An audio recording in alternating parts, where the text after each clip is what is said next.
আসসালামু আলাইকুম। আজকে আমি আম এবং দুধ দিয়ে একটি জেলি কেক তৈরি করব। প্রথমে আমি আমটা রেডি করে নিচ্ছি, আমটাকে ব্লেন্ড করে নিচ্ছি। ব্লেন্ড করার পরে এটাকে চালনি দিয়ে ছেঁকতে হবে, কারণ অ্যাকচুয়ালি আমের মধ্যে যে আঁশটা থাকে, এই আঁশটা থাকলে কেকটা ভালো হবে না। যার কারণে চালনি দিয়ে এটা ছেঁকে নেব, ছেঁকে এটার আঁশটা ফেলে দেব। ফেলে দিয়ে এটা হচ্ছে একদম পিওর যেটা, এটা আমরা নিয়ে নেব। নিয়ে আমরা জেলির জন্য রেডি করছি। অ্যাকচুয়ালি এটা একদম অনেক চেষ্টা করবেন বাসায় তৈরি করার জন্য, কারণ এটা হচ্ছে বাচ্চাদের জন্য অনেক হেলদি একটা ফুড এবং বাচ্চারা খুব লাইক করে। আমার বাচ্চারাও অনেক লাইক করেছে এটা, সবাই খেয়েছে, খুব মজা করে খেয়েছে, আয়েশ করে খেয়েছে। আশা করি সবাই এটা ট্রাই করবেন। তো এখন আমরা চলে যাব হচ্ছে যে আমটা আমরা ছেঁকলাম সেটা নিয়ে চুলায় চলে যাব। এখন আমরা চুলাতে যাব। এখন একটা হাঁড়ি বসিয়ে দিয়েছি। এটার মধ্যে আমরা এখন আম দেবো, আম দিয়ে জ্বালিয়ে নিচ্ছি। তার মধ্যে আমরা অ্যাড করবো হচ্ছে অল্প একটু লবণ দিব, পরিমাণ মতো দিব হচ্ছে চিনি অ্যাড করবো। আর যেটা ইউজ করবো সেটা হচ্ছে আগার আগার পাউডার।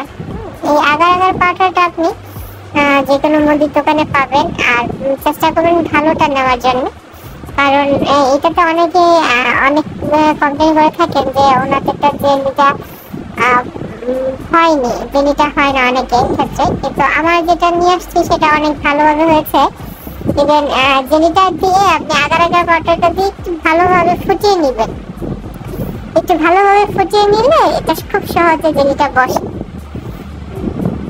তো এখন হচ্ছে যেটা আপনি এটাকে ফুটিয়ে ভালোভাবে ফুটিয়ে একটা বক্সে করে আমি এখন একটু ফুড কালার দিচ্ছি, কারণ দুধের সাথে আমের যে কালারটা এটা হচ্ছে দেখা যাচ্ছে এত একটা ফুটে না, যার কারণে আমি হালকা একটু ফুড কালার দিয়েছি।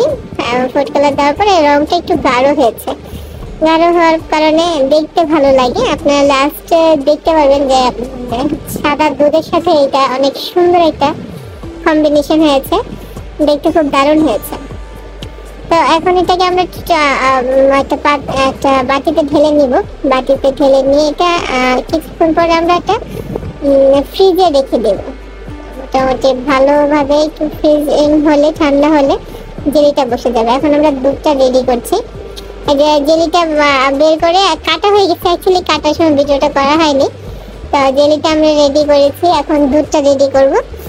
দুধটা আমরা তেমন হালকা একটু লবণ দিয়েছি এবং চিনি দিয়েছি আর আগার আগার পাউডার দিয়ে। তো এখানে হচ্ছে আপনি পরিমাণটা বুঝে নিন যে কতটুকু দেওয়া যাবে। আমি হাফ চামচ দিয়েছি হাফ লিটার দুধের জন্য। তো এটাকে জ্বালিয়ে তেমন একটা করতে হবে, কিন্তু আগার আগার পাউডার দিয়ে একটু ভালোভাবে জ্বালিয়ে নেবেন, যার কারণে আপনার পুডিংটা ভালো সুন্দর হবে। আমি বাচ্চার মধ্যে ঢেলে নিচ্ছি। এখন এটাকে আমি ফ্রিজে রেখে দেবো। ফ্রিজে রেখে দেওয়ার পরে হ্যাঁ, আগে আমটা মিক্সড করবো। দেখেন সুন্দর কালারটা খুব ফুটেছে দুধের মধ্যে।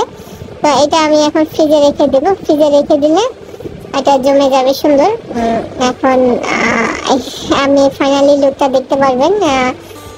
এই যে অনেক সুন্দর হয়েছে এবং খেতে অনেক টেস্ট হয়েছে। আমার বাচ্চারা খুব পছন্দ করেছে এবং খুব সুন্দর, জেলিটা অনেক সুন্দর হয়েছে।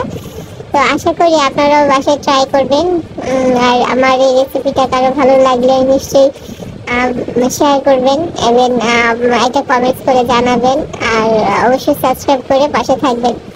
ইনশাল্লাহ দেখা হবে নেক্সট ভিডিওতে। সে পর্যন্ত আপনারা ভালো থাকেন, সুস্থ থাকেন। ইনশাল্লাহ দেখা হবে নেক্সট ভিডিওতে।